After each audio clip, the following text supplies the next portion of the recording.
primarily, so if we return back to looking at this tree of life, and we said two trees, the two trees are actually this purple tree that you see here and the red reflection below. That's actually the polarity of the one tree. The second tree is right here, and it's a tree in itself, but it's actually a sphere or a sephira, and it's called the mysterious sephira of Da'at, which in Hebrew means knowledge. In Greek, that word is gnosis. So you can see the connection to the Gnostic Kabbalah, because in order to really understand, and what was not really given in traditional Kabbalah publicly, is the understanding of this tree of Da'at, or knowledge, which you might think, knowledge, that seems fair. We should all get to have some knowledge. And bizarre that actually the mission of the Gnostic master Samael Vior, whose tradition we are following in this Gnostic teaching, his mission for this time, the latter half of last century, and us being the tradition that continued from that, his mission was to give the teachings on the mysteries of the tree of knowledge. And that is what this Sephira represents. So it's fundamental for us to give the teachings on the tree of knowledge in relation to the tree of life. Now,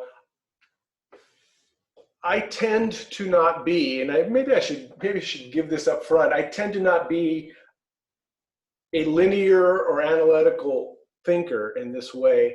So when I say that we're going to study the tree of knowledge, we're not going to go, here's the tree of knowledge, and here's the elements. What we will be doing is interlaying the aspects of the tree of knowledge over the tree of life as we talk about it, certain attributes. So you're getting sort of a condensation of both trees and teachings at the same time. And we'll cover as much as we can without getting too abstract, or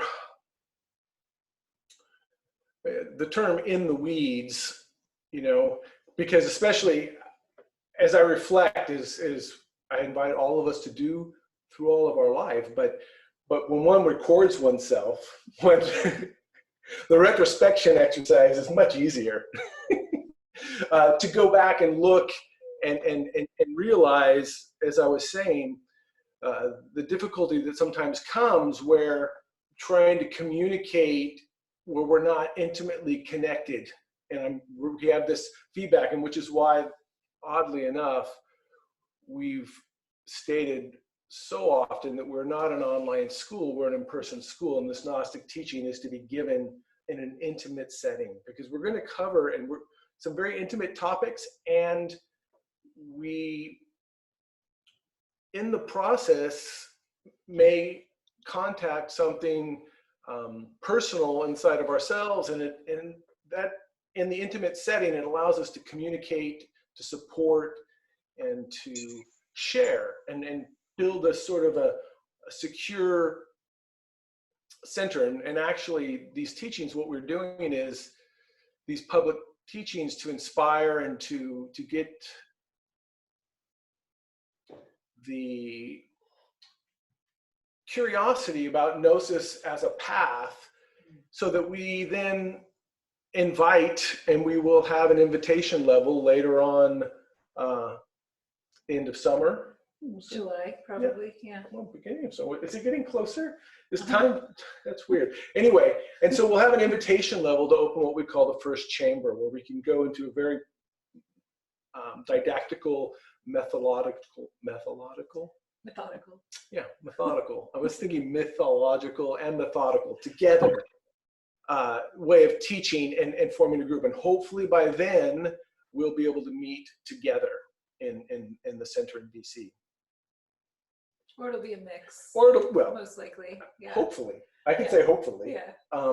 But I say the joke because the joke has been that we're not an online school, and yet here we are doing everything online. So, but thankfully, we can still meet consistently and get together. And even some of you are joining newly, and some of you are farther away, don't live in BC proper, and so it's nice to be able to still get together in this way and study and practice. And so we appreciate the effort that you're making. It's oddly enough, it's not the same effort that it would be to actually travel to the center, but oddly, I think it's probably an equal sacrifice to have to create a space inside your home and dedicate this time to separate from what's going on in your home and life and work that's probably right all on top of itself right now. And so you still get That's a good point. You still get points. You still get points for the sacrifice of attending. Okay. So as we said, here is the tree of life. And we'll do a brief recap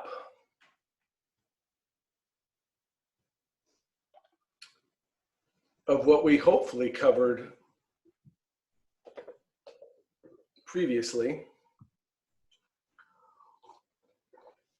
And so the tree of life represents, as I like to say, it is a stick figure representation of the totality of the universe, all of the different levels of planes of consciousness, the human being, gods, angels, in a stick figure. So we show it many different ways and different times with different names, and the traditional names of these spheres, from the top to the bottom, the top here in Hebrew is Keter, and it's called the crown, and it relates to the crown of the head, the crown chakra. And here you see this divine being, this image of what in Kabbalah is called Adam Kadmon, or the celestial man. And when I say man, it really means human. It's not masculine or feminine, because as we'll show, the tree itself is a combination of masculine and feminine. And we'll look at that in different ways. We ended with that last week, and we'll begin with that again. But for right now, we're just using this celestial figure in the background to sort of orient us. As we said last week, and the title of this course is Climbing the Tree of Life.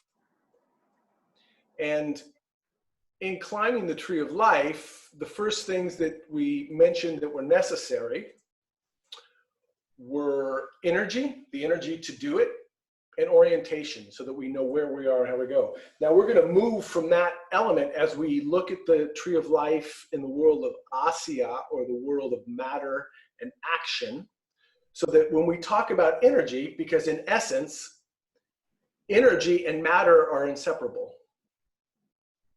And it's only a relationship of velocity, so that the vibration or the frequency of energy is higher, and as it slows down, it becomes matter. So energy is what we're working with, but we're working with it in the form of matter in relation to the tree that we're talking about tonight.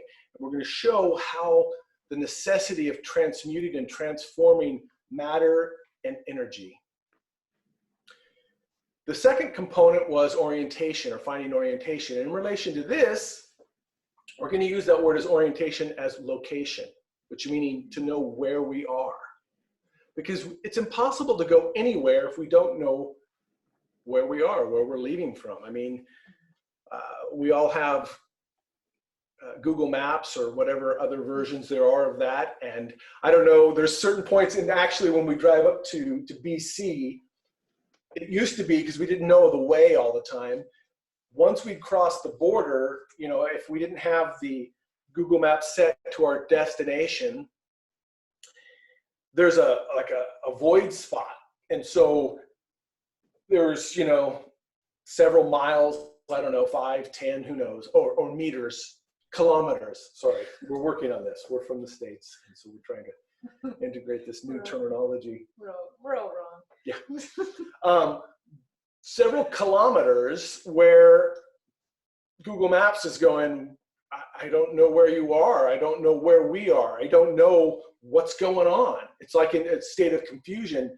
And in the first few trips up here, it's kind of like, uh-oh, wait a minute. We just crossed the border and we don't know where we are. We don't know where we're going. And one time it was in a snowstorm and we're kind of going, oh man, this could be fun.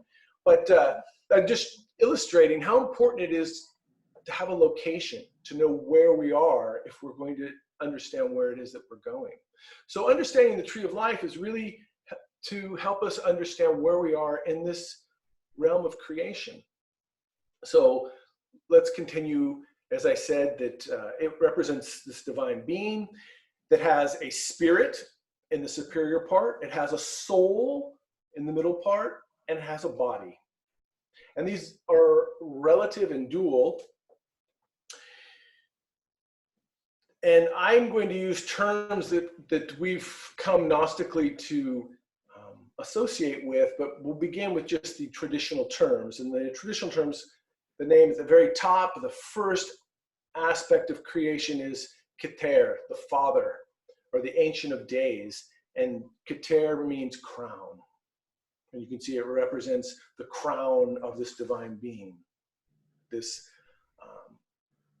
divine royal being that is our birthright, our inheritance, our Father, as it were. And the crown then unfolds into Hakma, which is wisdom, and to Binah, which is intelligence. And you can see very, very beautifully here, and I'll show it several times, that there's these two columns on the extreme sides and one central column, and they both, or all three, emanate out from this Father or crown. This is very important because it helps us to orient how we return back. And you'll see that at the very base down here, you see again, these three pillars all coincide in what is the kingdom, or in Hebrew, Malkuth. So our understanding the Initiatic Kabbalah is to fulfill our divine inheritance in the role of our kingdom and to rise up or stand up and receive the crown of our divine inheritance. So there is what's said is an abyss between this realm of the divine spirit and it's separated by this tree of knowledge that goes down into 7 lower sephira, the 3 at the top. And the 7 lower is Hesed, which is mercy or loving kindness, and Geburah, which is strength. And in the center is Tiferet, which means beauty. And as we showed earlier last week, that it connects to all the other spheres except for this physical kingdom which we live in here. Beyond that, coming down, descending, is Netzach, which means victory or triumph, and Hod, which means glory.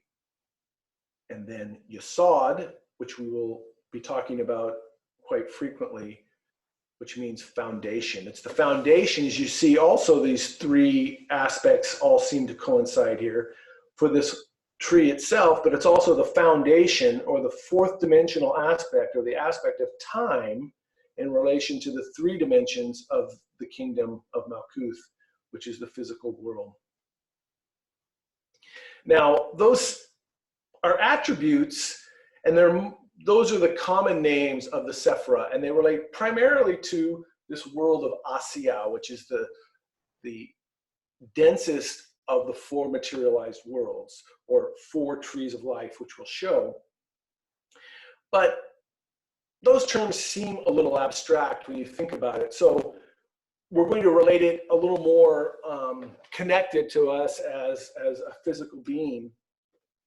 Because in the world of Asiya, or the world of matter, very interesting, the word Asiya is very similar in ancient Aramaic to Asia or Asia.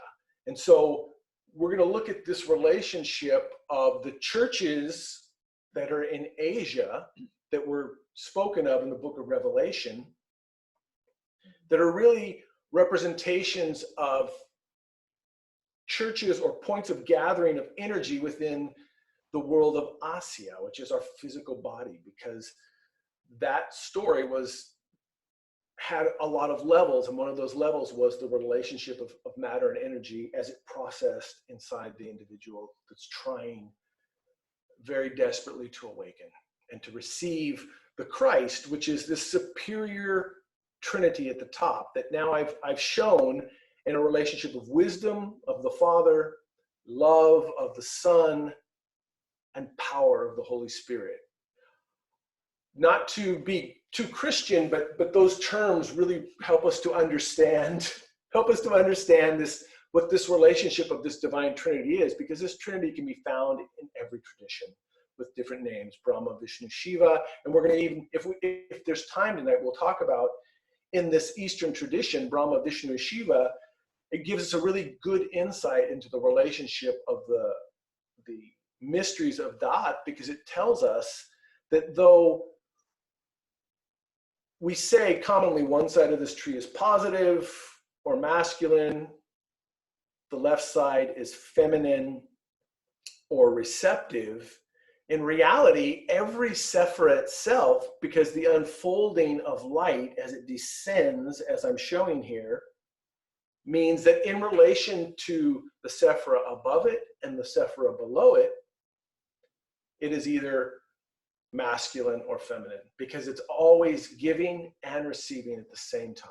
And we showed the relationship. If you get the opportunity to go back and look at the mysteries of the name Elohim or God and how it is masculine and feminine, will show this relationship with another name of God that's very important to help us to understand this. So this blue sephira of the Father controls this entire triangle up here in the head. This yellow sephira, the second, controls the second triangle in the heart. And the third triangle is controlled by the force of the Holy Spirit, the power in the sexual organs of the tree with the vital or power of vitality. Now, for us, in the times that we're living in, understanding that relationship of that creative power is the source of vitality for us. And so to be resilient, to be strong, to be creative, that energy is very important. And as we mentioned, this fourth dimensional aspect is the superior aspect of this physical reality that we are. For instance, if we have no vitality or no force, it is very difficult to do or act in this physical world. I'm sure we've all experienced that. Maybe daily, but trying to break through inertia and trying to overcome in this world of Asya, which is the world of action. Can we think of action without energy, without vitality? It's very difficult. And to live in this physical world without resilience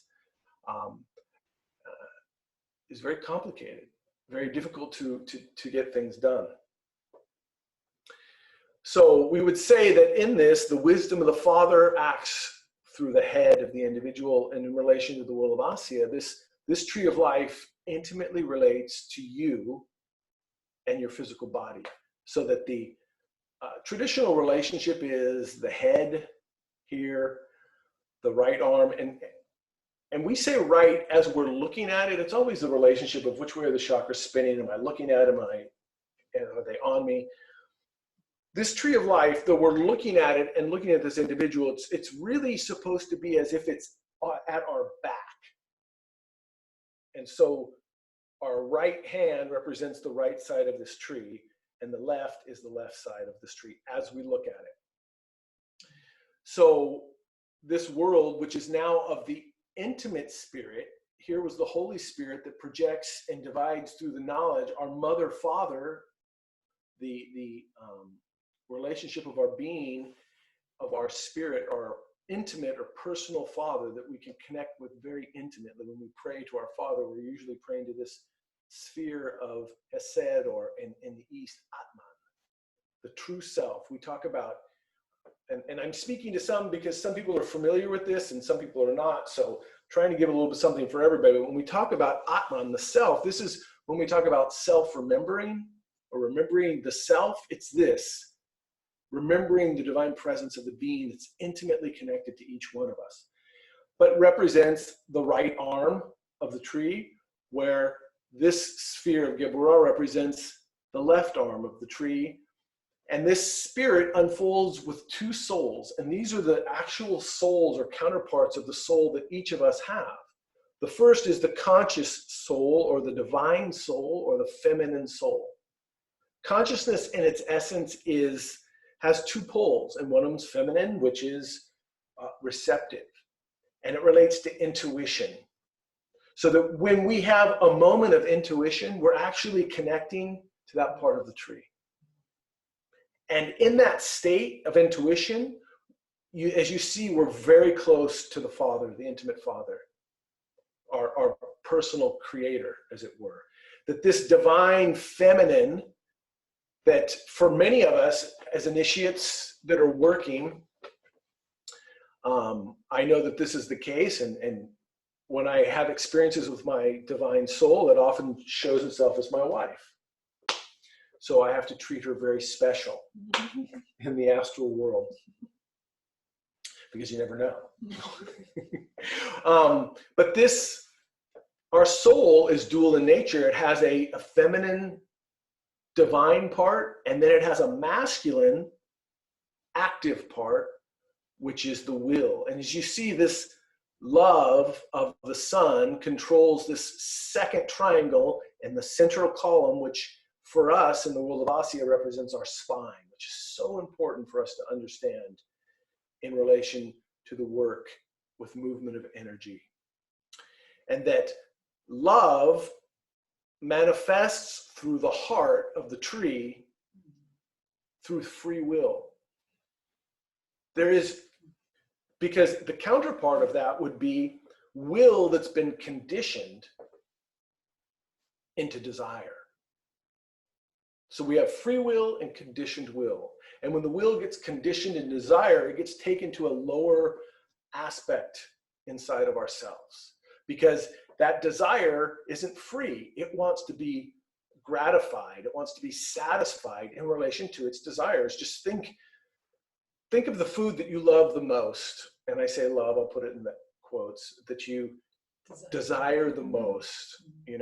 That's, it could be a sultry drink, or a very sweet, decadent piece of chocolate, or a fat hamburger, whatever that is for you. I used to use the potato chip a lot, but I've separated from potato chips, which is quite an evolution for me. But I used to use the potato chip a lot. But think of that food that you desire. And let's go even deeper. I don't know if you guys ever do this in preparation of a meal, right? Sometimes I'm making something to eat and you feel the desire for that food that I'm making, but I'm hungry. You ever fall into that category? But you're hungry, and it's going to take a little time to get to this meal. So you, come on, we all do this. So you go over and for instance, take a bite of something else, like a piece of chocolate. Because if you're eating healthy, you can do your dessert first. And we have healthy chocolate, so we eat that. But have you ever done that where you're preparing a meal and then you move over and just take a bite of something else? And in that moment, for an instant, well, sometimes longer, you look back and you're like, do I really want this meal? Like, once we interact with that sensation of the chocolate, the mind shifts and focuses its attention. We've identified this relationship of our flavor palate oriented towards this other thing. It's funny, it happens every time. And I think, well, I don't want to spoil my want for this meal. That's why they say, don't spoil your appetite. Well, in reality, what we're doing is we're satiating ourselves with something else. And desire works that way. When you have a desire for something, it wants to be satisfied or gratified in relation to the object that it was connected to. And so that is taking that abstract or unconditional component of love and orienting it towards a particular desire. It's placing conditions on that love. And by its very nature, once conditions are placed on love, it is no longer love, because love in its nature is unconditional. That's something very profound to try to be aware of, how the mind and the emotions work, because that will then expresses itself through these lower sephira of the mental world and the emotional world. And in Kabbalah, this emotional world is generally called the astral plane, and this is the mental plane.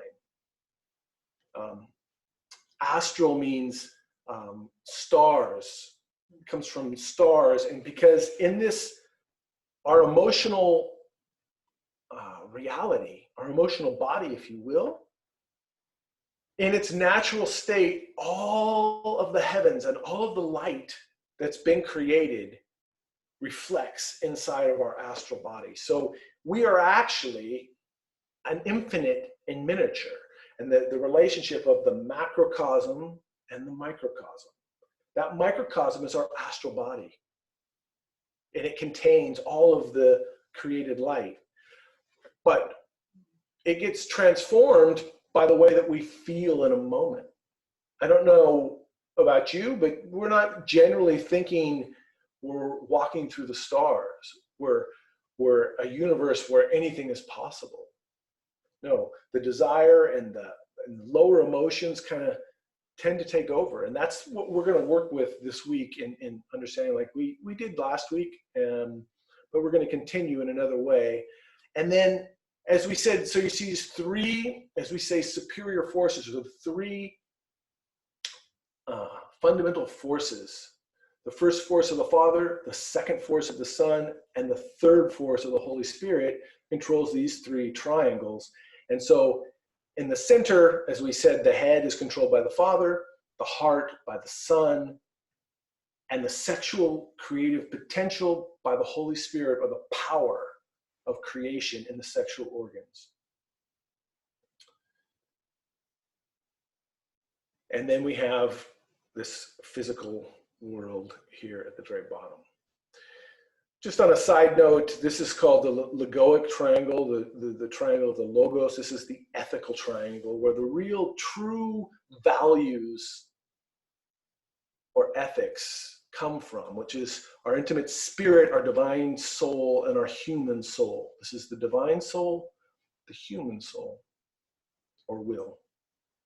And then the magic triangle, the triangle that the influences, or the ability to influence nature inside of us and outside. And that much has been written about this magic triangle in relation to manifesting and trying to create things in our life. We're going to look at that next week. We're going to look at that next week in the world of Yetzirah, which we'll talk about that world in a moment.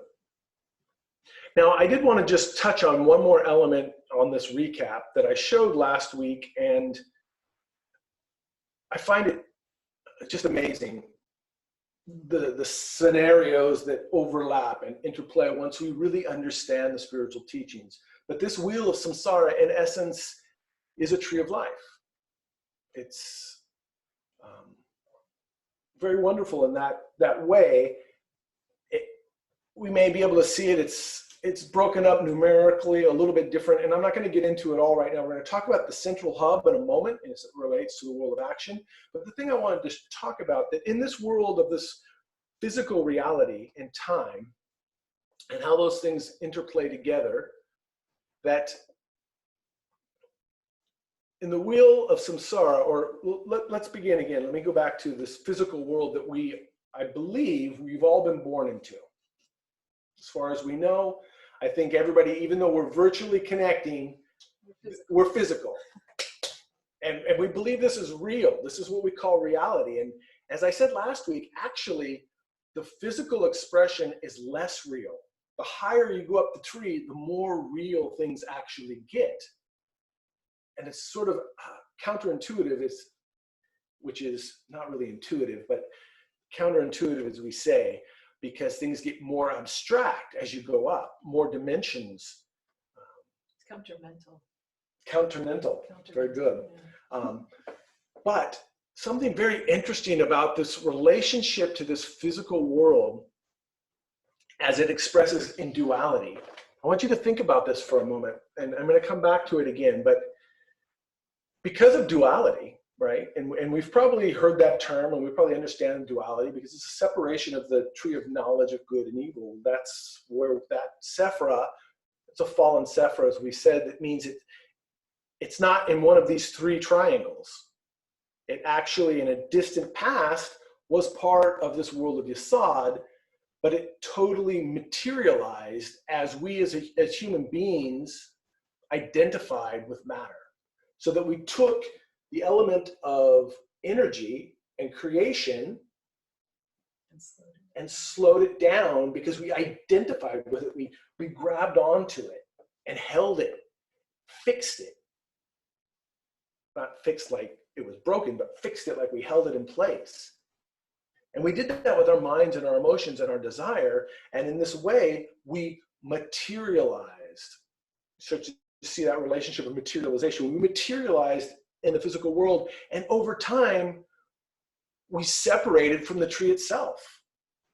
And under the conditioning of this human will, we've actually then separated this line that connected us, so that now this physical body that we're living in order for us to really experience the soul as it is, we do it through our minds and our thoughts, through our emotions, and through our vital or sexual energy. In some traditions, the tree of life is shown with only 9 Sephiras, some very ancient traditions that are showing the tree of life in an ideal state and in an, we could say, unfallen state, a less dense state without that physical realm. Now, what's fascinating, and I don't know, as I prepare to teach, I get fascinated all the time by, oh, wow, I never thought about that way, or that way. So you may have thought this, you may have not, but because of duality, which is the component of crystallizing in the physical world, we have more or less 50% of the sensations that we take in are pleasant, and 50% are basically unpleasant. We can see this mirrored out in the masses. For instance, I don't know about in Canada, but when we vote here, it's pretty much split down the middle. I mean, the divider is like 52%, or the minorities 48%. It's like right there, which means no matter what is chosen, half of the country is going to be unhappy. Have you ever thought about that? It's consistent that way.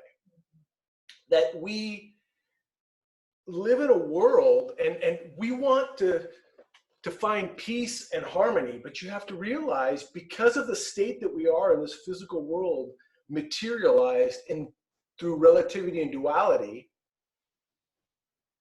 the best we can really hope for is 50% happiness. I mean, without spiritual separation and awakening. But think of it, let's say you live 70 years, and I told you that 35 years you're going to have really good things happen to you. You're like, wow, for 35 years, I'll take it. But unfortunately, it's usually intermingled with difficult things. And notice through our day, the relationship of relatively good or bad things that happen. The key for us, and this is the essence, the key for us is to not identify. That is so fundamental. And a way to do this, in some traditions, it's prayer and gratitude. But can we maintain a state of gratitude and thankfulness equally for every sensation or impression that we receive? You know, we get a call. Hey, you just won the lottery. $3 million. Hey, we're the tax collector. You owe $3 million. Think about that as we go through our life. Can we maintain? And so this is played out in this relationship of the wheel of samsara. Because here in this realm, there's 6 points where the soul is born. 6. 2 of them are relatively pleasant, the realm of the gods and the demigods and the superior dimensions. 2 of them are relatively unpleasant, and the term is the realm of the hungry ghosts and the realm of the hell realms. And then 2 of them are relatively neutral, which is the realm of the human beings and the animals. And those 6 realms we have the ability of being born into. And it's not just a haphazard, it follows an order and a didactic. But in that, the duality in the neutral realm of our life can take us up or take us down according to how we identify. So I think that that's very fascinating. The reality, the ideal would be for us to be able to transcend the state of material existence. In order to do that, we have to have an immense capacity of acceptance and love. And that takes us back to the second force, Chokmah on the tree of life, or the love of the sun that loves indiscriminately, equally. Because I know we've been in spiritual teachings for a long time. Think about this relationship of spirituality, and we have this idea and we think of a future where everyone's getting along and everything's working out. Now, normally when we think that way, we kind of have this ideal of what we think is the way it should be, and that eventually everybody's going to come to that way of believing. And that's where the peace is going to be. I'm going to shatter that right now, please. For you, the things, not please, I mean, forgive me, but in this physical world, we can expect 50-50. And the love that is free from condition reaches over both. And we know this with our family, and I think you can understand this as you relate to the people you know, that it was very difficult to love someone when they do things that you don't agree with and don't like. But that is where we have the greatest capacity to love. And it's the ability to accept something. And so in the intimate relationship, we get the ground to do that work. Because, and this is one of the paradoxes of creation, is in the way that opposites attract, but likes attract too. And the elements in a couple generally is we're seeking a complement to us that could complete us fundamentally. But the danger is, and there's always a danger in the world of matter, is the element that draws us to another individual, when we identify with that, has the capacity of separating us. And I think we've all experienced in any relationship the little cuteness of things that were in the beginning states. A couple years later, they're not that cute. And you say, gosh, you might say, gosh, you sure used to be funny. Why aren't you funny anymore?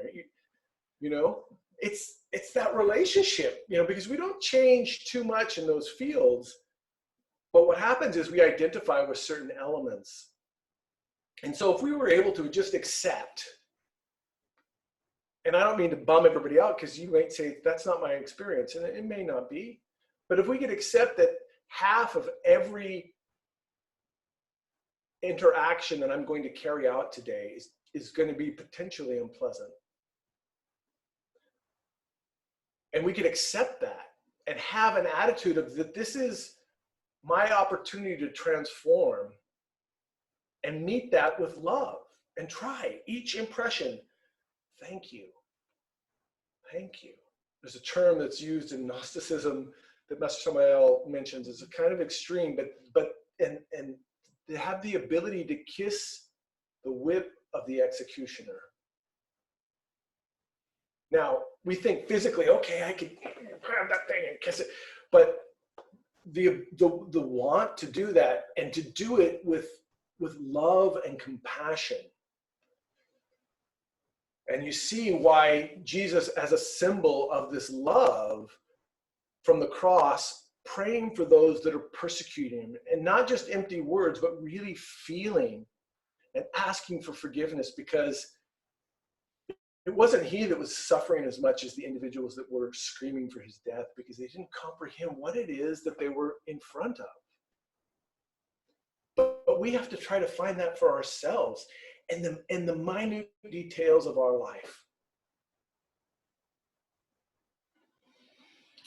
Are there any questions at this point? And again, you're welcome to send them via the chat, either to everyone or privately to Judith, me, or you could unmute and ask any questions. There's one thing I want to say before the question, that just to complete this slide. If you look on the wheel of samsara here, and you see these 6 realms of birth, I love this version. There's so many versions, because in each of the realm there is this what's called a bodhisattva, a vehicle of wisdom, forefront, and so much so that that's really all you see in those realms. And each of those bodhisattvas, beings of wisdom and light and love, are being there, communicating to the inhabitants of the realm, to the animals and their psychological state, to the humans that are suffering in superior levels or inferior levels, reminding that everything that you're experiencing is temporal, will not last. The intense pain that you may be going through will not last. It has an end. As well as the ecstatic joy that you might be experiencing also has an end. So the reminder is to not identify, because identification in time produces suffering.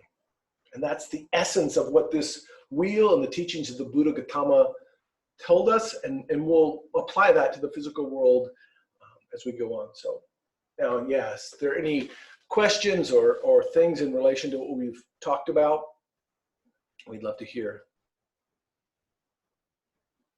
I think one question that could be asked that you can ask for them. yeah, is what exactly what is identification, or what is it to become identified, which is simply to mistake our identity into something, or to mistake it as more than it is, to mistake it as the truth, to mistake it as everything that there is, to become identified either with an emotional state that I'm in, and it seems total. And sometimes, we totalize and use words like always and never and forever, and that's totalizing. So that's being identified. There's evidence to that. Yeah, that's a thing. And or becoming identified with an event or something that's happening, and totalize that as though it's the whole picture. And so we lose our consciousness when we become identified. It's like we go unconscious into that identification. We move into our subconsciousness, which is what gets identified in those lower states and those lower ways of thinking. And we lose connection.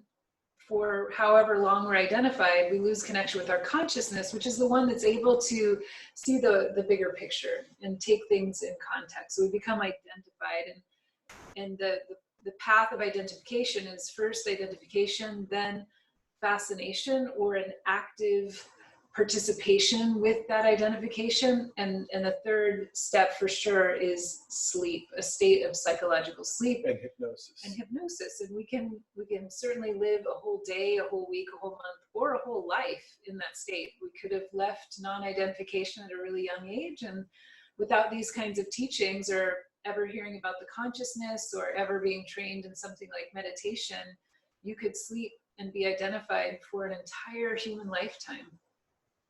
So that's identification. Mm-hmm. Thank you. Yeah, there's something that came in.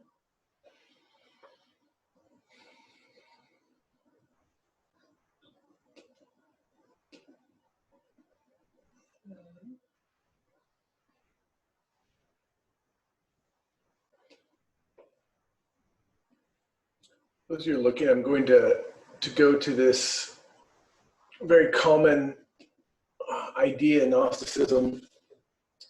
Can I bring in a question that I'll make generic, and because we actually hear this question not infrequently in different ways of, when we talk about non-identification and unconditional loving and those natural virtues and values of the heart of the tree, and therefore the heart of ourselves, and literally our anahata chakra, our heart, the capacity of unconditional love.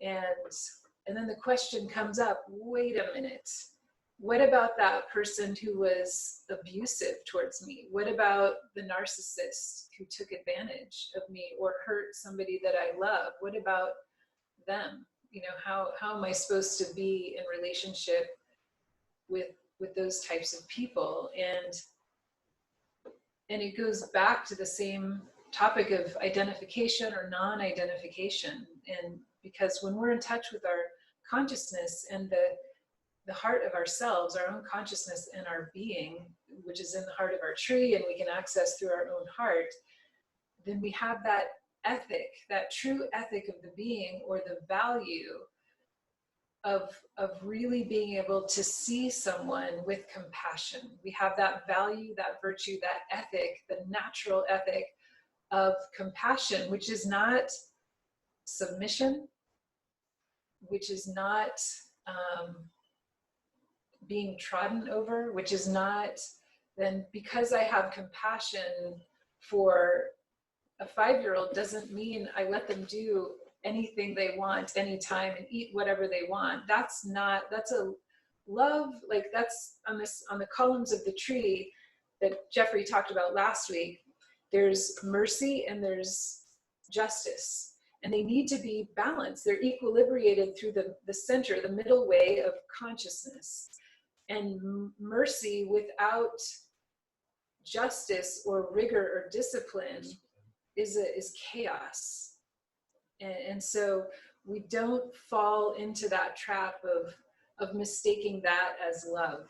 That love comes with, it's like upright loving, upright loving with that other column active too, of fairness and respect and the justice side of things. And a beautiful relationship, and much of our experience has been mixed with parenting and raising children and family, and, you know, for better or worse, but that that we would say that love is limitless. It doesn't have limits, but love limits. To put limits on elements that you love is actually very loving, and it's an aspect of raising children. It's an aspect of anybody that we come in contact with. We have to limit elements so that we have to find ways to not let those we love hurt themselves or hurt us. It's not complete tolerance and that relationship, allowing the individual or accepting what they're doing as okay. And so it's something for us that, you know, it's our work is to come to understand this, but something that's I find helpful, and, you know, maybe not in the moment, but in reflection and in working with forgiveness, which is very powerful, is to understand that if somebody is hurting someone, it's generally because they are hurting. the same word is used. So in order to hurt someone, when I hurt someone, it's usually because I am hurting and I am expressing or projecting, and it's really important to understand that in relation to this world of Asya, which we'll talk about, projecting my hurt or my pain onto somebody else. And so it's a tall order. Gnosis is a tall order to ask us to try to understand and comprehend and integrate our own pain, not by ourselves, not by repression, but by transmuting it and connecting it and allowing the being, God, the intimate, to diffuse that and to share that compassion or mercy of Hesed with us by opening up. By opening ourselves up, we can receive that. By not opening it up to be necessarily to receive something terrible from somebody else, but it opening up and the hands up as if we're opening up to the being in each moment to try to understand that we are part of this tree and this tree is part of us. So a common image that we use in relation in different pictorial ways, obviously, oops, I didn't mean to do that, is this what's called the two lines of life. And it's a division between creation and its spiritual element in the heavens and its material or earthly. And that there's a line that's the point at which spirit and matter connect. And that is, as X marks the spot, the point at which my consciousness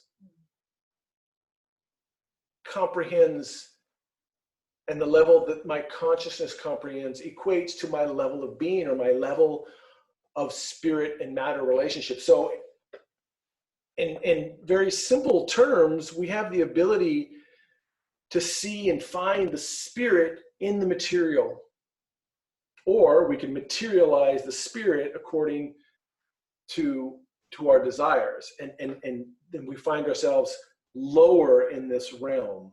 This is the line of the spirit, which extends all the way up beyond our capacities of understanding, as so in the tree, or some events on this line of life, which begins at our birth and ends when we leave this physical world, which composes what we call all the events of our life, all of the elements of our life. But every event that there is, every location or objective that we do, there is a level of being, which is our internal state. And we can see this very easily in some moments. I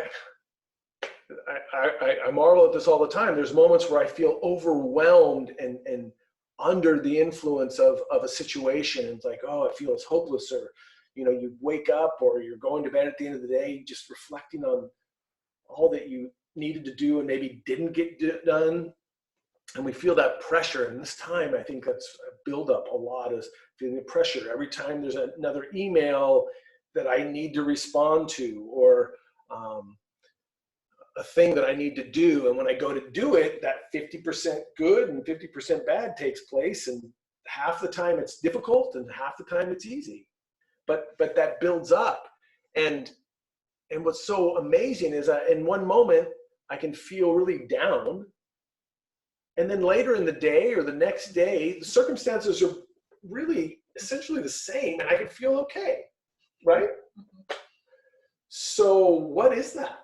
That is our internal state, our state of consciousness, and actually where we're meeting the spirit or the being on this line of life, either in a superior realm dimension or an inferior. And that's what this tree represents.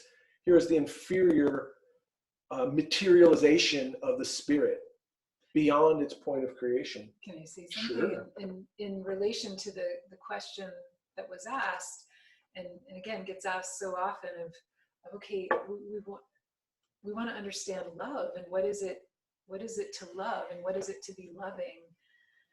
But what happens if we go back to that Oh, you want to go back? same image, yeah, is that the inferior world, as Jeffrey has talked about, is a mirror or a reflection of the superior world. So that inferior lower triangle is a reflection, and the sephira and their meanings are there, but inversely.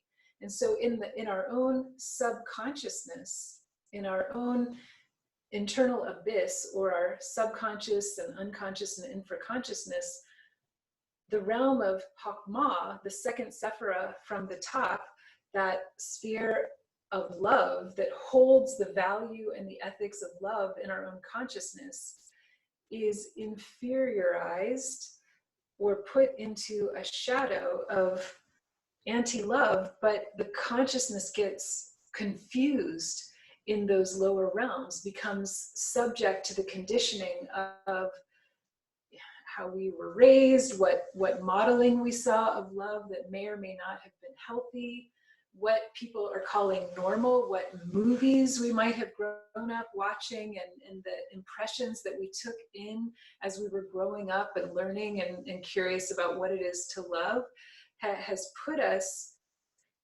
subjugated our consciousness, and we allowed this to happen just unknowingly into a very confused state of what it is to love. So we're often in the shadow side or the inferior side, and so that love becomes psychological dependency, for instance, not love, but to us that's what we know as love, because we're living in our subconsciousness in a world that by and large is living in its subconsciousness. So what we have defined as love is not love, but we see it played out in TV and movies and books and articles and examples, and in our own relationships. Maybe we saw it played out in our parents, the inverse, the shadow side of Hakma, or love. So we're pretty confused about these things of what the upper tree is trying to express and hold. It gets convoluted, confused, and the inverse is happening. And so now we see this relationship of this divine being and this statue. It's Hera, the queen of heaven, god of heaven, goddess of heaven. Because this tree actually, as I said, in Kabbalah means from Kabel, which means to receive. In essence, we could say that this tree is more or less feminine. It's actually feminine. We relate this because it's all aspects of spirit matter combinations. And as we said, our consciousness determines where we're meeting that. And it's beautiful because I do this often where I'll get an image and go, I'm going to put this with the tree of life, and then just see how it lines up. Because if you see on the right side, the side of mercy, or the side of giving, or the masculine side, her hand is outreached with a plate as if giving. And on the left, she holds this staff of authority, of justice, that establishes discipline. And in her feminine nature, she's stepping forward with her left foot, but that's the right side of the tree.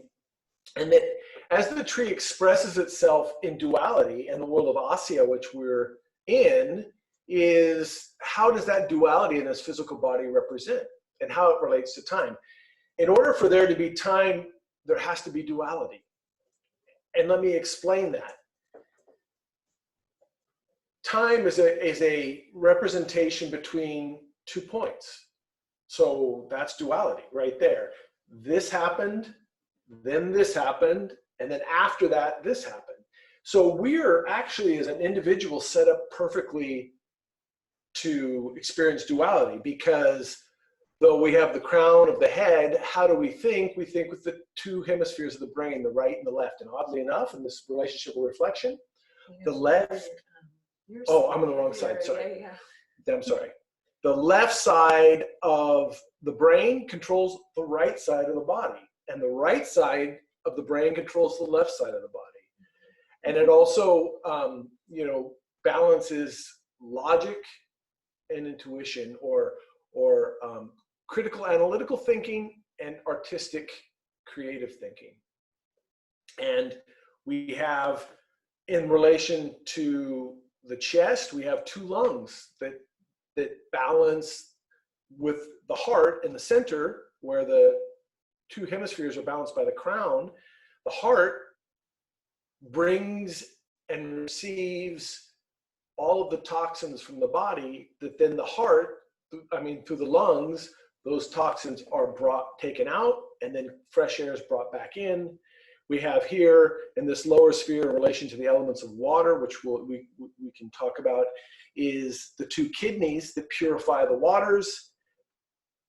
For the sexual organs, which have two testicles or two ovaries, that create in duality through those two, as well as we have two eyes, two ears. It allows us to locate or find location where we are. We're not aware of that, but when we hear a sound, we know it's over there because we have two ears that say, oh, I'm not hearing here, and I am hearing here, and mathematics are done, and there's the sound. So duality is not a bad thing. The problem is that we crystallize according to our own self and say what's good and bad, and we materialize our experiences relative to ourselves in pleasure or pain. Not that, as I said, we'll have pleasant and unpleasant experiences, but to identify is to say that's pleasant. We make a representation in our heart, I like it.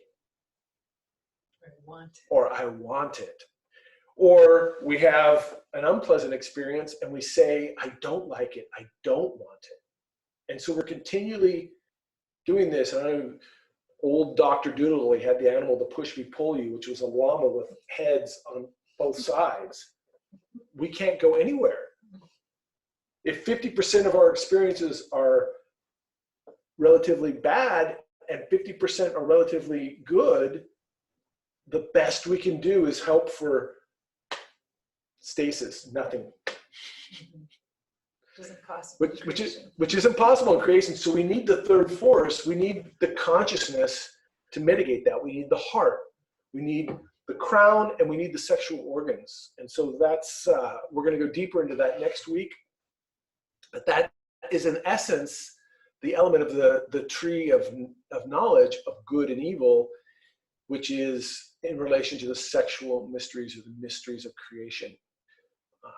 So in that, this relationship of spirit and matter, we talked about the word Elohim and the masculine feminine relationship. Now we're going to look at another, which is the expression of the love of the Son, and we'll show this in another world where the name of God is Jehovah.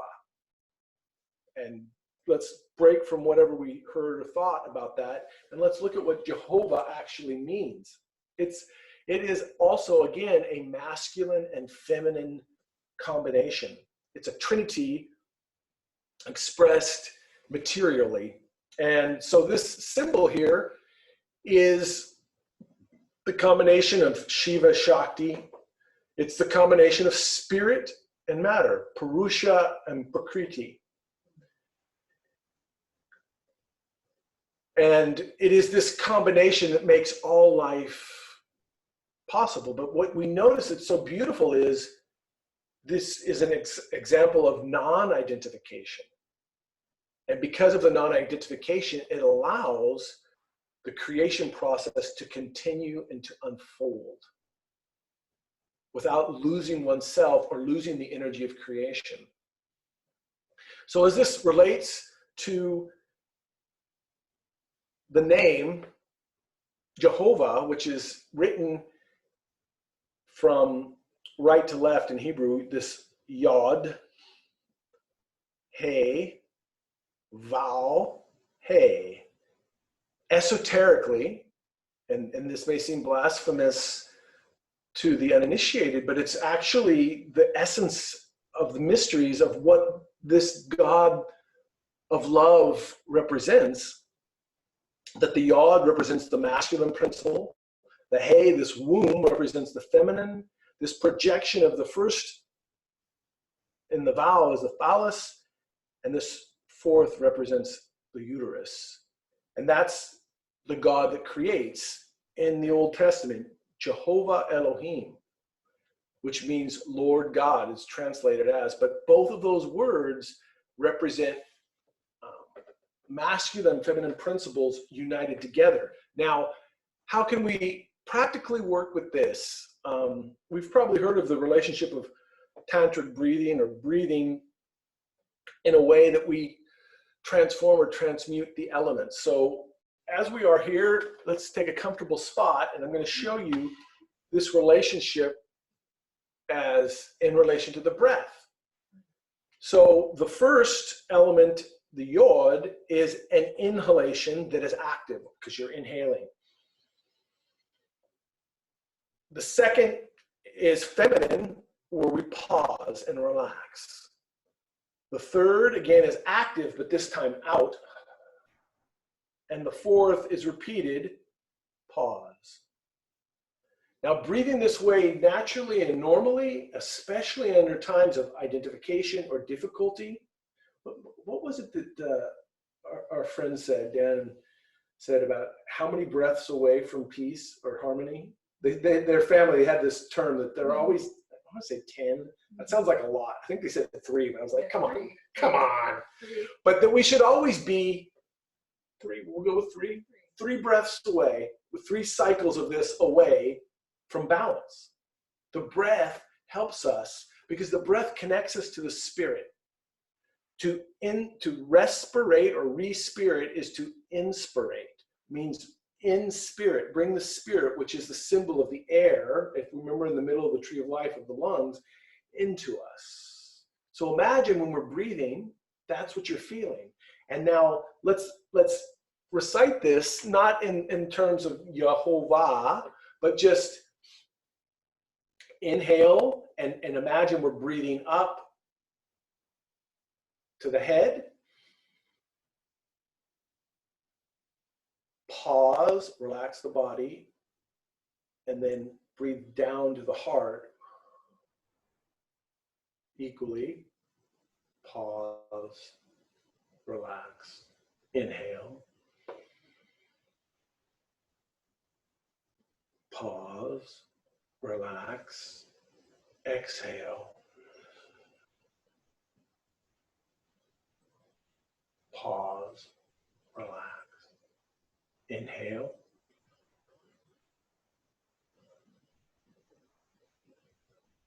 Pause, relax, exhale. Pause, relax. One more time. Inhale. Pause, relax, exhale. Pause, relax.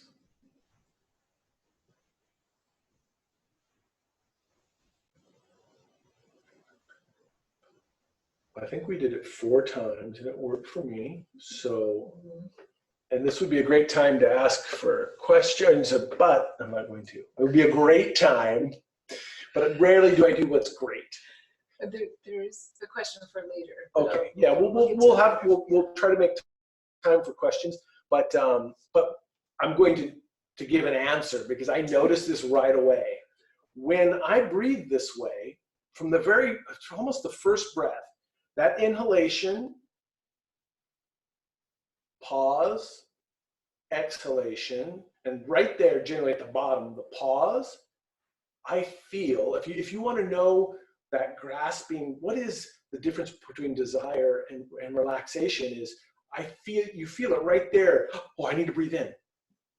And we're utilizing the will to say we're going to be okay. We're at a very subtle, or maybe not so subtle, but material level, the body is saying, oh no, I'm gonna die. I need to breathe in right now. I don't know if you feel that. I feel that almost every time to some degree. And by keeping in order, and it's more or less, the inhalation is twice as long as the pause, and the exhalation is twice as long as the pause. And you can use your heartbeat to regulate that. So there's many techniques around this, but that's just basic for me, trying to calculate my pulse and count. That just, it's just, I just breathe naturally in to my basic capacity, then pause. Usually my shoulders go up, I pause, and my shoulders go down. That's my relaxation. And then exhale, pause, and feel as if you're staying down there. That's the feeling I have on that exhale. Like I went down and I'm staying down, even though part of me wants to jump right back in and get up. So, and that's beauty. It's the duality of breathing. It's in and out. And how the mind wants to jump in relation to that. Now, there's so much more about this sacred name of the divine, Jehovah, and it represents, in essence, this divine being is played out this way, which is the tree of life, which here again is in this relationship, the divine mother. And that we're going to look at this next week, that this wisdom of the Father relates to the element of fire.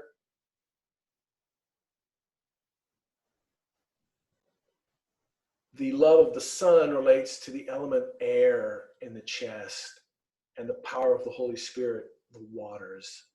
But when we think of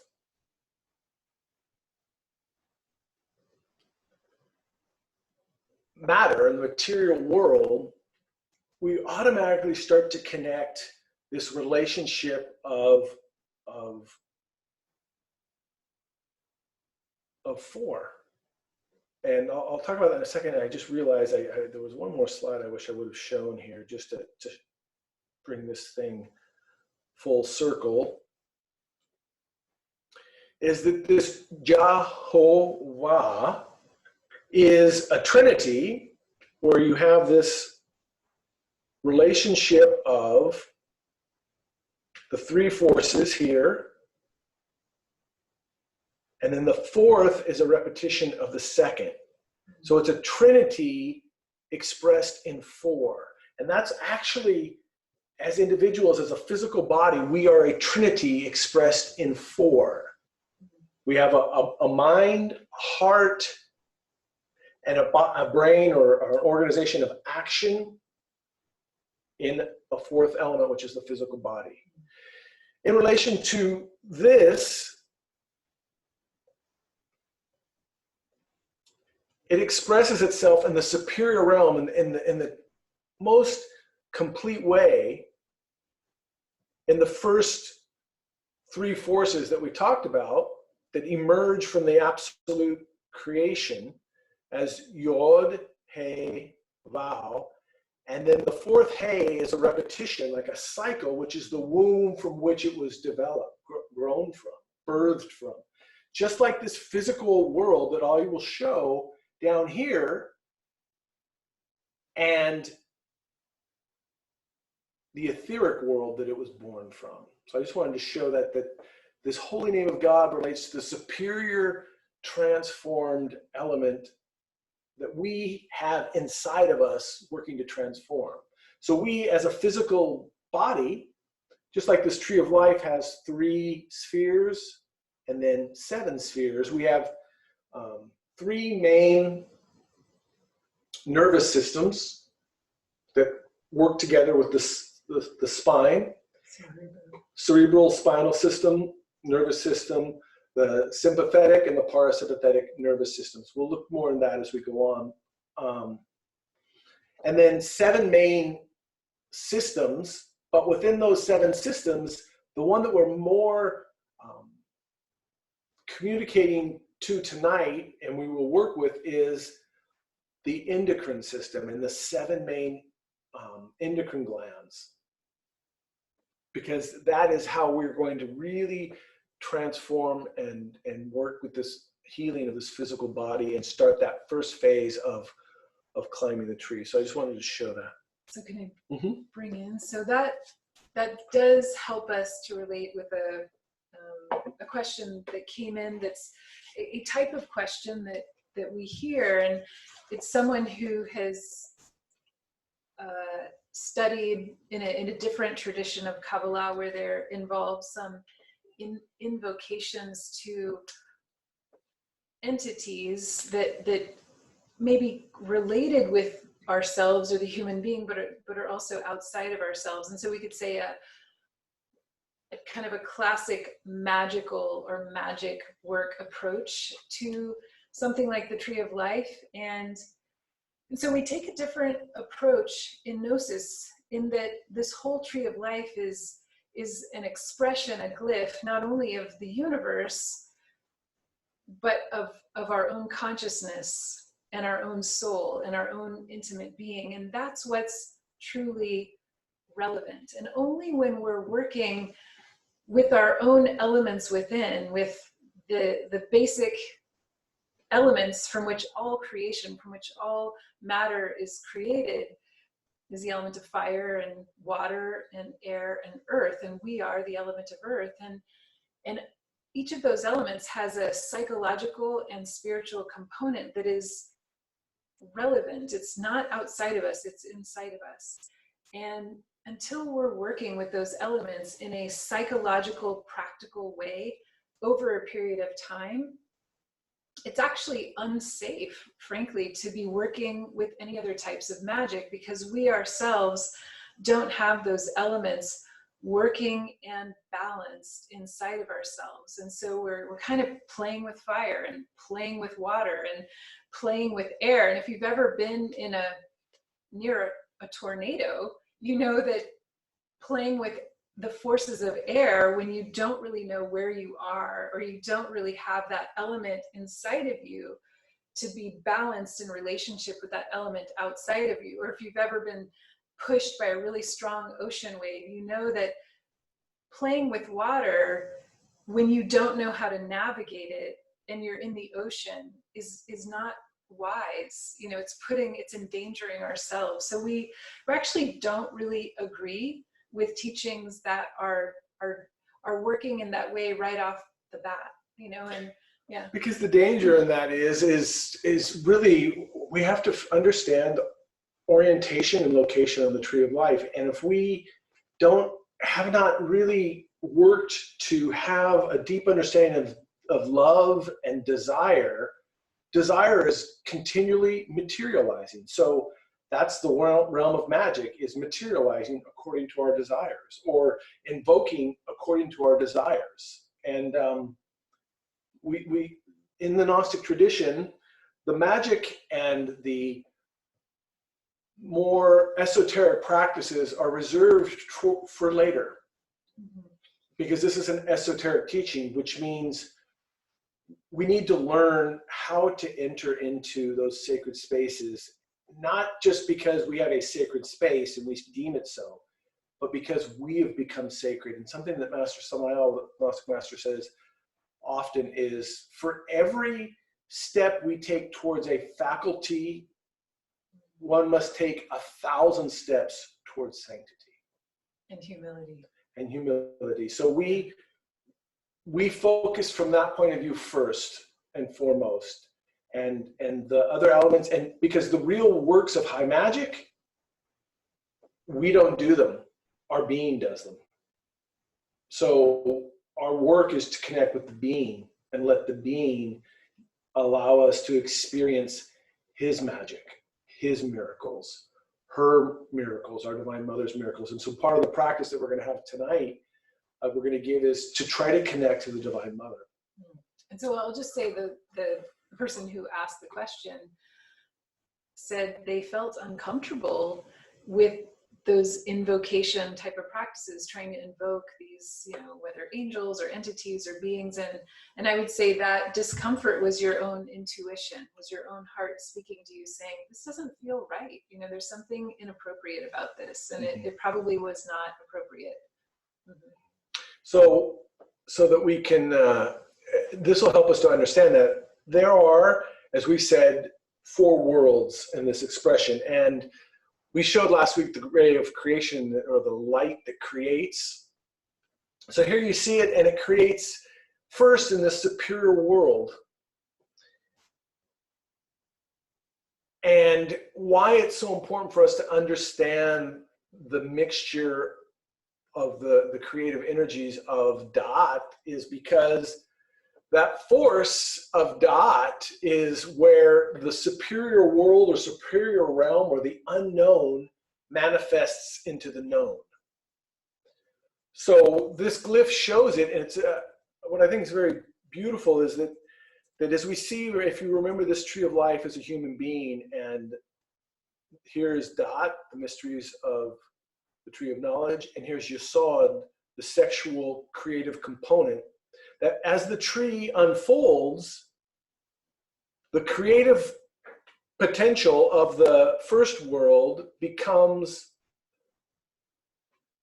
the Da'at or the knowledge of the next world. Oh, well, clip, hold on, let's go back. We missed out on that. We got a little, the technology gets a little clunky. Here we go. So see, as it unfolds,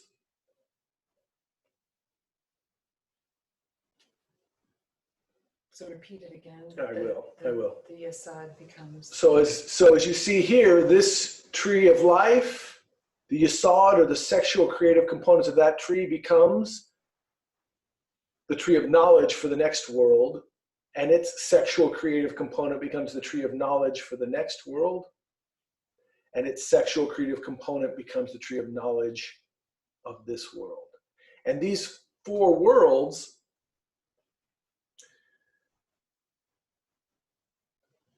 interlace and help to, some of those invocations relate, that were talked about, relate to these other worlds. And normally, in the past, we kind of did a top-down version, but because of the times we're doing a bottom-up, and we're working from the bottom with what's practical. What's practical, and we don't want anyone to feel uncomfortable. Well, good luck there, so this first world manifestation is called excuse me. It's called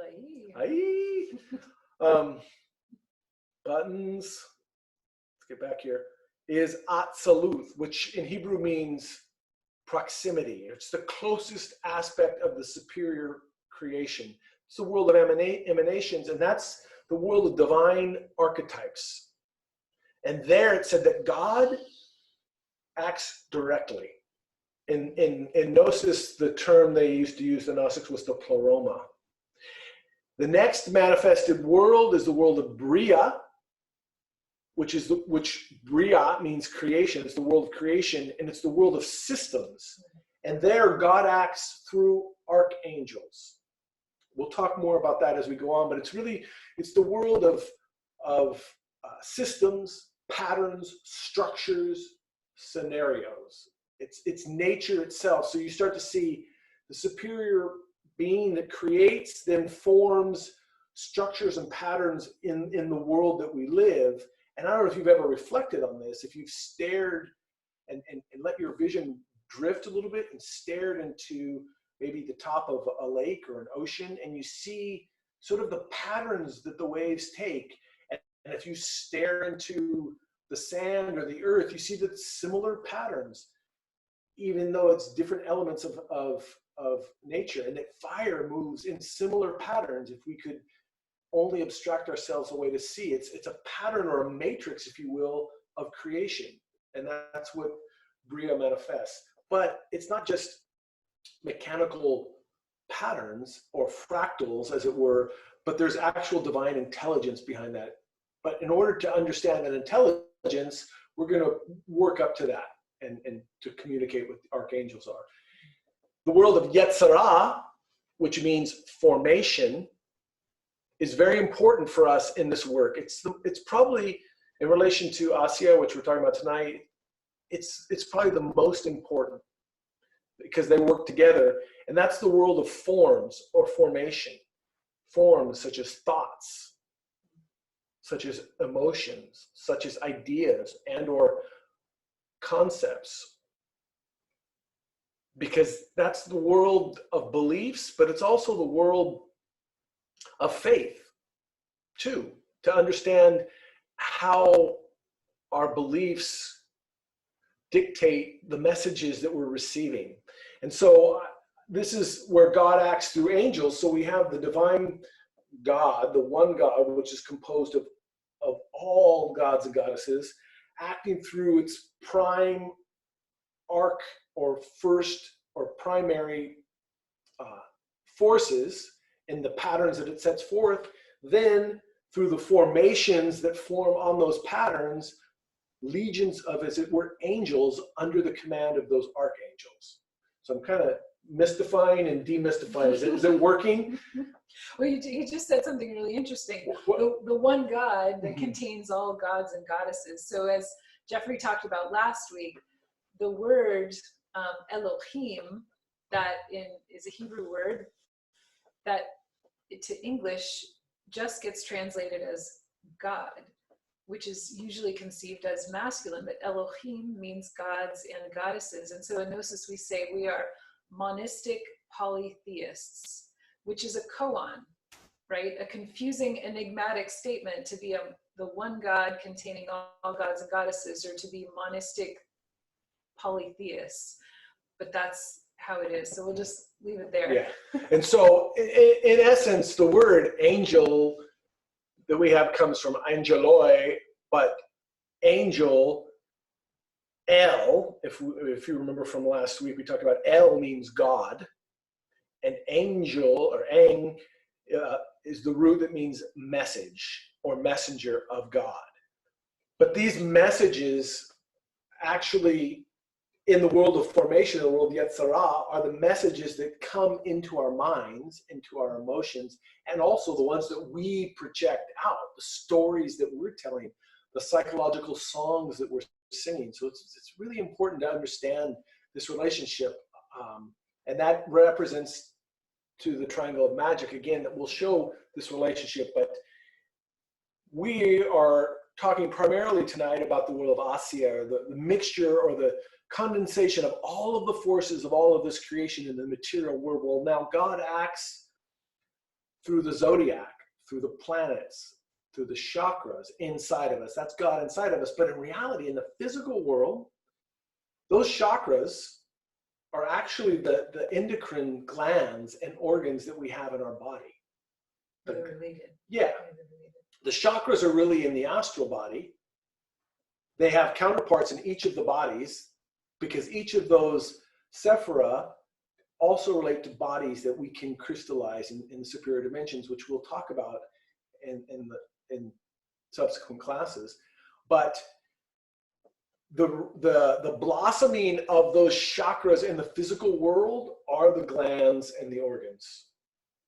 And the mediator between the physical and the spiritual or etheric are the hormones, which are the elements that move through the different systems, the fluids that move through the nervous system, the lymph. All of these elements, they're molecular, they're atomic at some level, and they're transforming and transmuting. So why transmutation is so effective and important is because we affect the movement of these hormones, and comes from the Greek, which means longing to be.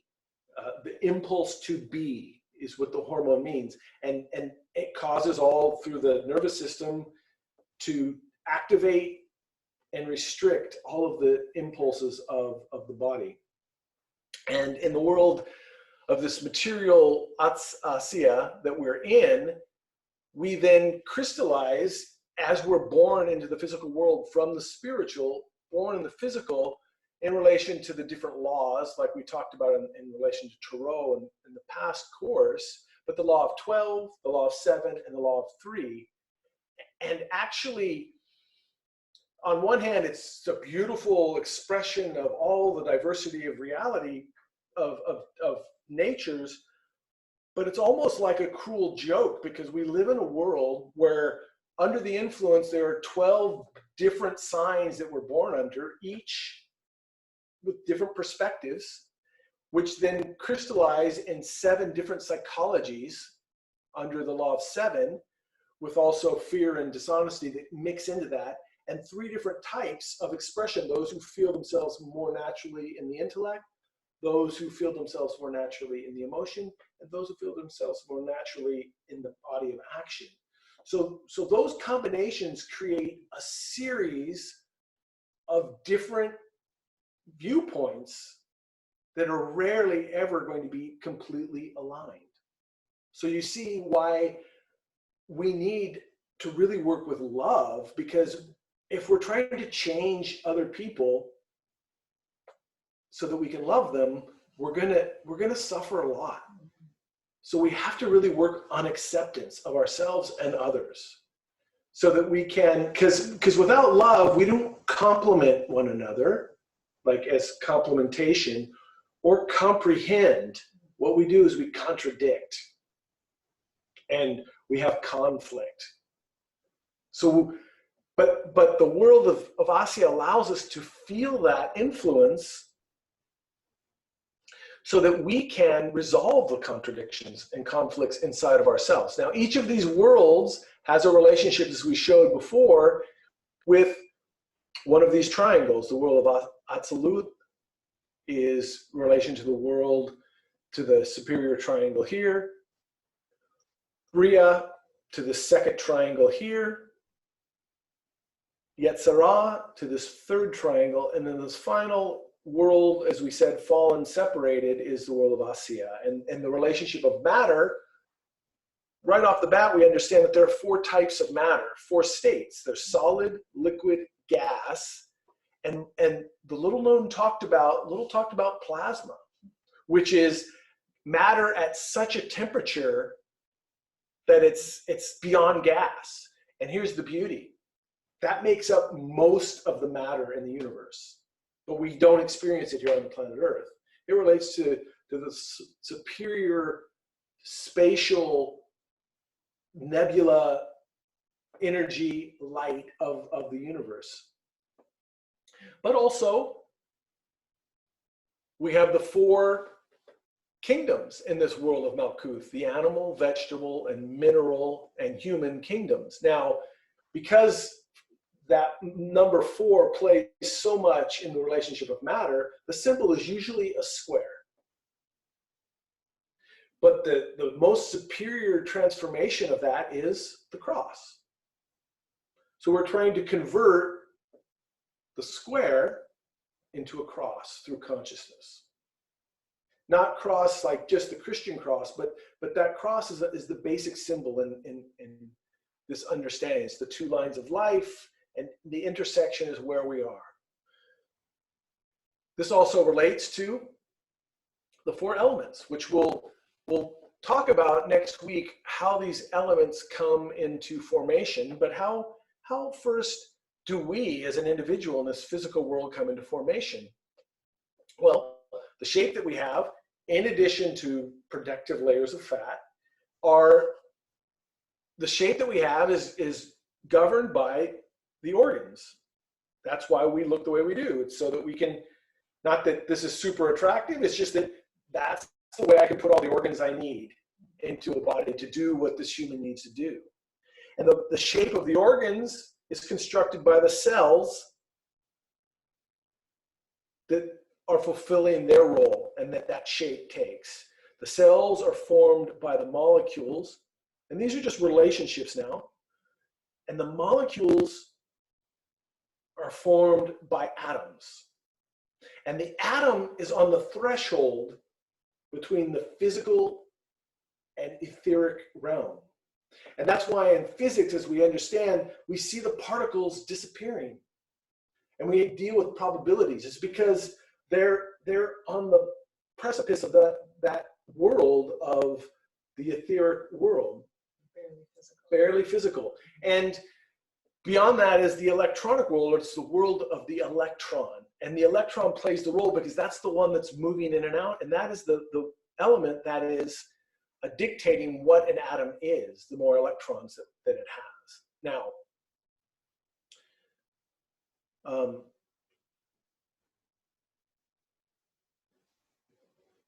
to wrap up, there's so much to say. I'm going to leave some of this for next week, and that's the beauty of continuing, is that we can merge things together. But I did want to show this relationship that we talked about, these 3 pillars: positive, negative, and neutral, coalesce or crystallize in the atom itself. So you have the furthest part from the divine being, which we expressed as Yod-Heh-Vav, this cosmic Christ, divine light, the three primary forces, and its furthest point of creation are the three forces in the atom. So every particle of life contains that divine pattern. Now, it is our will and our connection to transform and transmute that matter that's slowed down and crystallized, to take the best of that and re-energize it or elevate it back to its etherical point. Because what's happened is, and if you see this symbol, those three primary forces have been crystallized in some traditions called the three gunas, but in these three animals of the three poisons that Judith was talking about. So I can't go into all of this. You're gonna have to listen to the chakra course that she gave and last Saturday's class. But that those three particles, not just as an atom, but as expressions as they unfold, craving, aversion, and the pig at the bottom represents ignorance, which is the uncomprehension of knowledge. The ignorance that we're craving and averting in our lives is really the source of the whole wheel of samsara, or suffering, that's taking place. And that why the Divine Mother Kundalini as a serpent is kept wrapped 3.5 times in this base chakra. 3, because it's the three gunas, or the three poisons, the creative potential that's in us, crystallized, and half, because I have half of what I need, I'm half complete. And that 3.5 can be seen not just in relation to Kundalini, it's always in relation to Kundalini, but it is in many traditions encoded in different ways that we could talk about. But I just wanted to get to that so that we can then conclude and prepare for our practice, which is, because of this ignorance or lack of understanding of knowledge, what's taken place is all of these worlds throughout all creation have been reduced and limited by this physical creation, by the way that I interpret reality, and it's then trapped inside this structure of matter in my thoughts and my feelings, that then we have no real orientation or stable component, or crystallize in the form of inertia, which is the inverse or extra stability that I don't want to move. And that's our problem working in the world of Asya. So that means that all of this is trapped in this lower chakra. And why transmutation is the first phase of moving the matter back through the elemental components, taking the physical matter back into water, into fire, into air, into ether itself.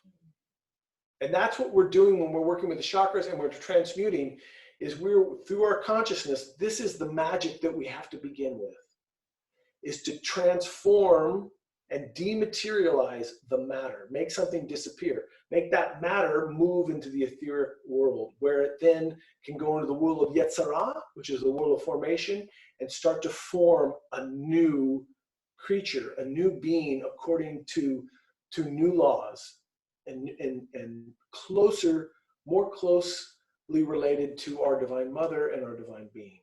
So this is the practice that we're going to do. We have, do we need to take a break? We probably need to take a break. Yeah, maybe just take a stretch. Yeah, let's just do a stand. A moment for those who need. And we're going to do a short version of the practice so that you can do a longer version on your own. And of course, we'll have follow-up email to communicate the exercises that we will. And if you are not in our email list and you want those follow-up recap emails, then on our website, you can find our email address. So gnosisbc.com. And then we can add you to that list. Otherwise, we're also recapping on Meetup for those who are there. But if you prefer the email method, then email us and we'll add you to the recap list. So we're not going to get to read this yet, but I wanted to put it up there so I didn't forget to at least.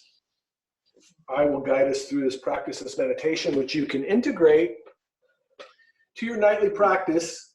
And as I said, we're going to put 3 categories of every exercise: our meditation, our nightly practice, and our observation.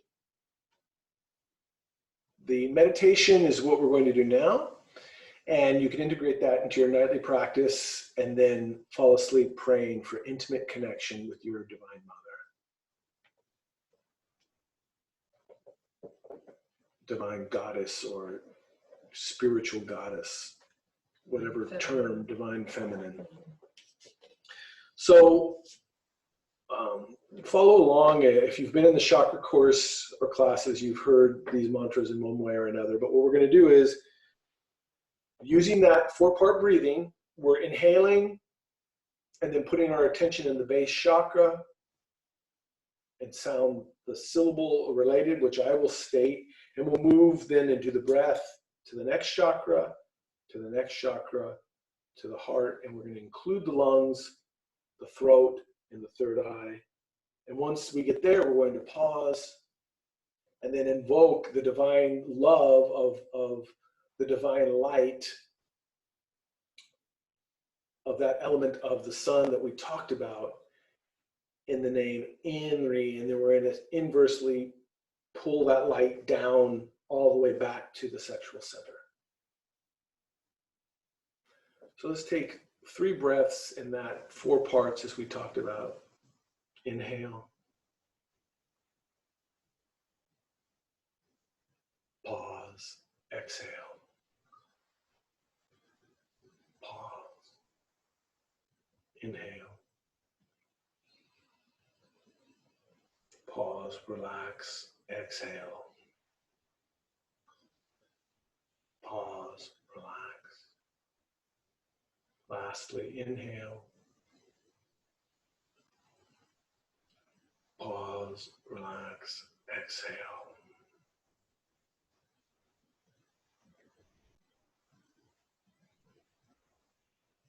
And we inhale, feeling the energy moving up the spine, and then focusing on the Muladhara chakra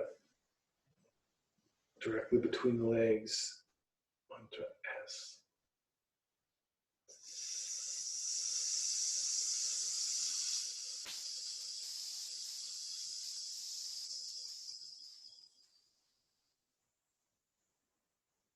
And we inhale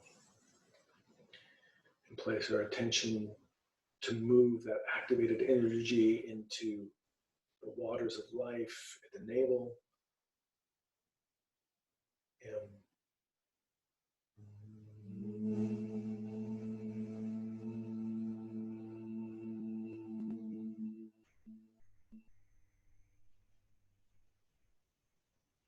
Inhale to the solar plexus.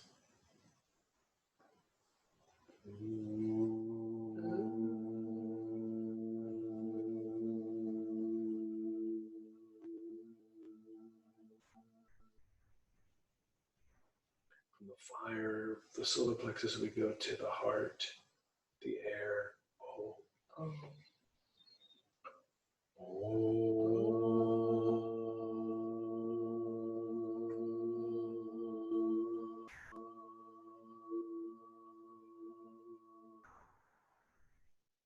Into the lungs.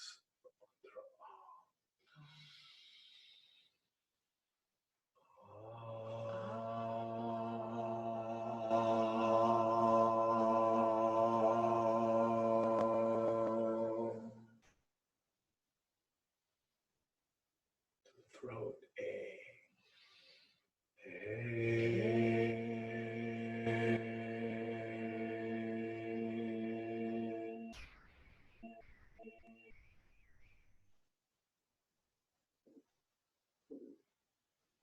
third eye. E.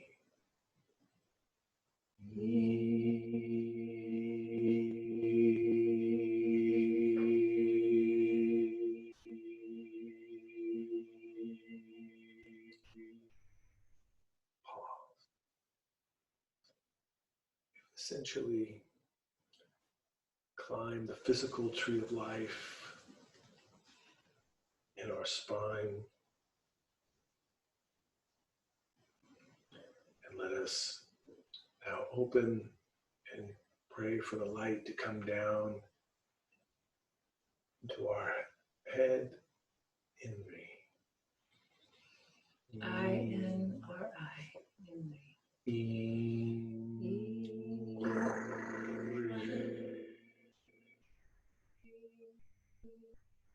Move a little faster and we'll see now the light come down into the throat. Ain,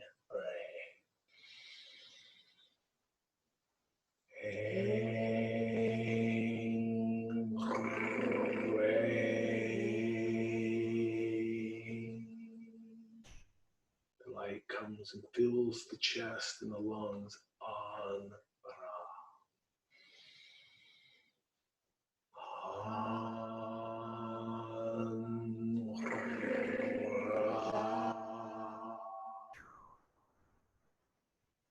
The heart expands to receive this love. Own roll.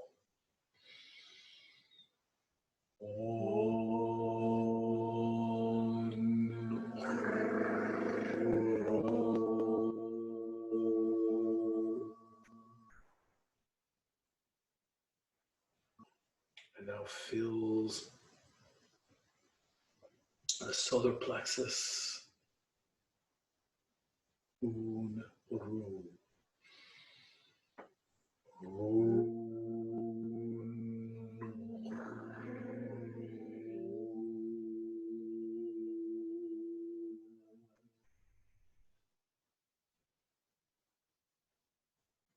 To the navel, contact the prostate and the uterus. Letter M.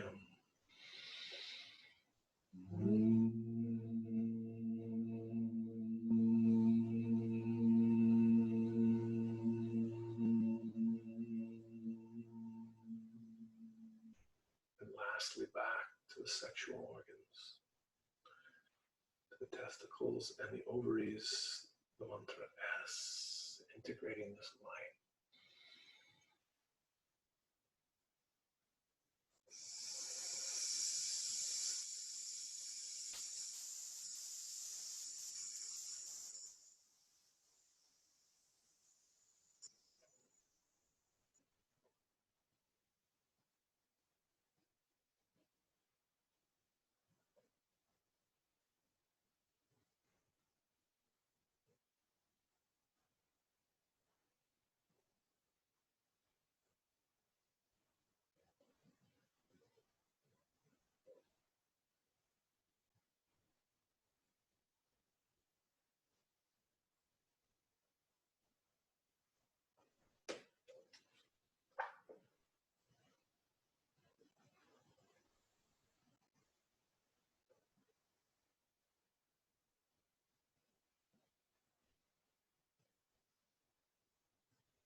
Okay, now we can open our eyes.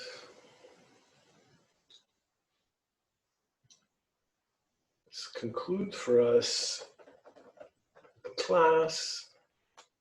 I do want to touch on the exercises just briefly. The last one, which we didn't go into great detail, but most of you are familiar with.